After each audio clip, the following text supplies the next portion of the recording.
असहज समय को सहज बनाने की रीति ये कविताएं हैं।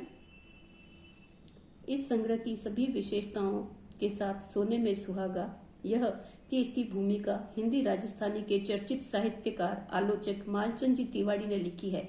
मालचंद तिवारी के शब्दों में कवयित्री कोरोना काल के गतिरोध को सुहाने दिन मानकर प्रच्छन्न व्यंग्य की सृष्टि करती है।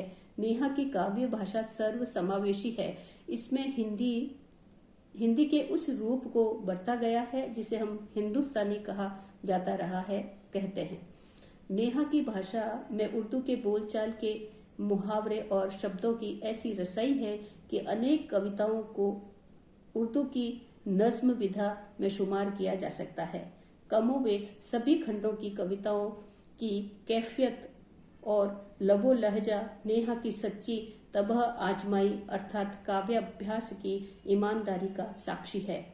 इस संग्रह की कविताएं भरोसा बंधाती है कि नेहा आने वाले दिनों में हिंदी कविता के विशाल परिदृश्य में अपनी एक देदीप्यमान पहचान अवश्य अर्जित करेगी।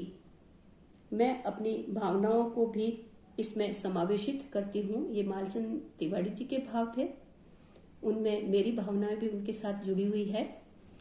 अंत में मैं रामचरितमानस की एक चौपाई से अपने भाव प्रेषित करूंगी कि मानस की एक चौपाई है कि जिमि सरिता सागर महु जाई यद्यपि ताहि कामना नाही जिमि सुख संपत्ति बिन ही बुलाए धर्मशील पई जाई सुहाय।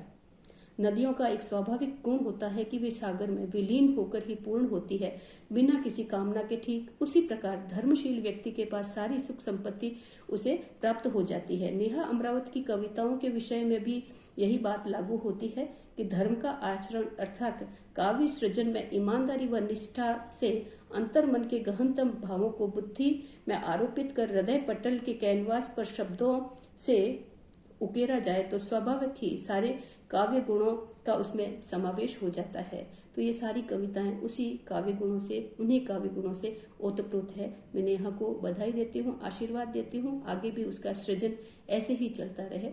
धन्यवाद। जय श्री कृष्ण।